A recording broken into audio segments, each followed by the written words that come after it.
Public enemy number one, Anopheles, the malaria mosquito. Wanted for willful spreading of disease and theft of working hours. For bringing sickness and misery to untold millions in many parts of the world. This tiny criminal is linked to the destinies of man in a cycle of disease transmission that could not exist without either man or mosquito. Each is solely dependent on the other for the existence of the dread malaria. Anopheles is readily distinguished from other mosquitoes by the fact that she stands on her head at an angle of 45 degrees or more.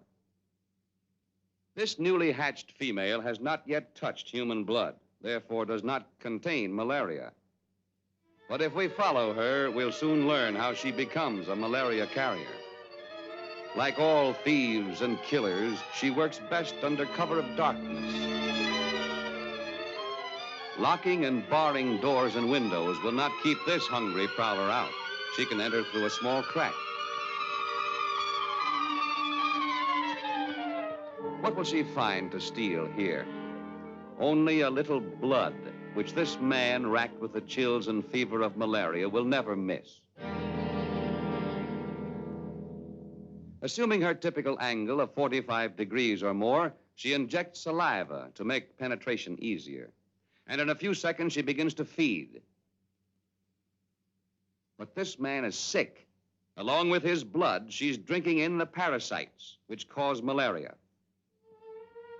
Gorged with disease-laden blood, she makes her way to some cool, dark place where she will rest for several days and digest the blood.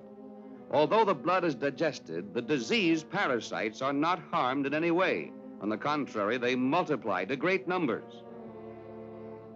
Hungry again, she flies out as evening falls in search of blood. This time she carries with her the malaria parasites with which she is infected.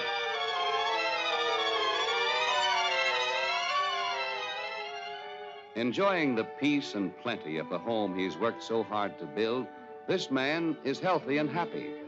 Little does he suspect he's to be the victim of this bloodthirsty vampire. Again, saliva is injected to make penetration easy. But this time, the saliva contains malaria parasites, which enter the bloodstream. She dines on healthy blood, and in payment leaves the chills and fever of malaria. In all probability, this man will not die, but neither will he truly be alive, for he'll be continually in poor health, unable to work and keep up his farm. Slowly, he will lose all he has worked for. His crops will rot in the fields. His buildings and fences fall into disrepair. His livestock will be neglected, and he'll be unable to earn the money to feed and clothe his family. Multiply this man's tragedy by numberless cases all over the world, and we have millions of dollars lost, as well as untold misery for the victims. And all because of this tiny criminal, which has assumed the proportions of a monster. Are there 6 or 7 people in the audience who will volunteer to help us combat this evil? Good. Well, thank you, men. But before we can attack the enemy, there are certain facts we must know. The first and all-important fact is this. The Anopheles mosquito must have water to lay her eggs in. These eggs float about and soon hatch into larvae or wigglers, which lie parallel to the surface where they feed and breathe. In this larva stage, the mosquito is easy to control. After 7 to 10 days, the larva becomes a pupa or tumbler and can still be controlled. But once she emerges from the pupa as an adult, she can slip through our fingers and become a menace to human life within a mile of her birthplace. All right, men, now we can begin to fight.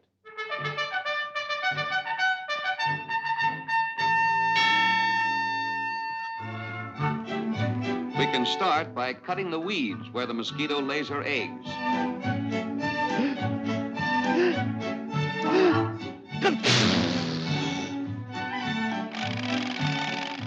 This makes it easy for the fish to get in and eat the wigglers. Spraying oil on the water is a sure way of killing mosquito larvae of all kinds. The oil enters the breathing tube and promptly kills the wiggler.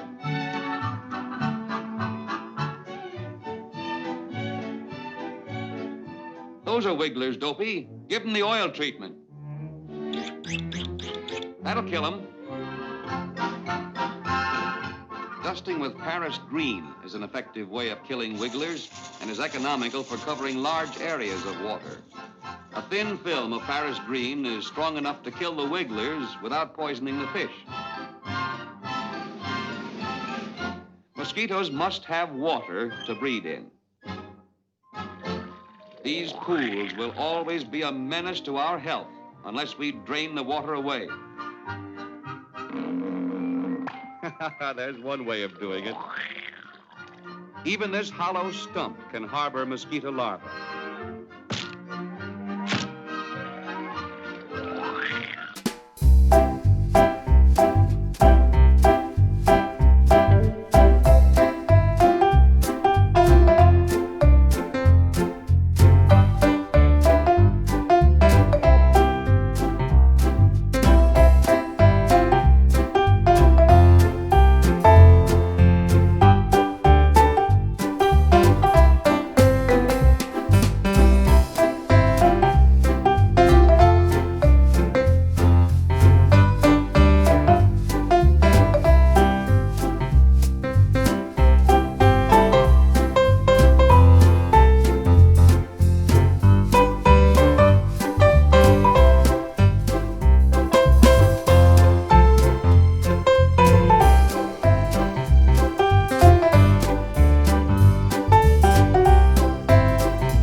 And sorrow of this unfortunate plague-ridden family.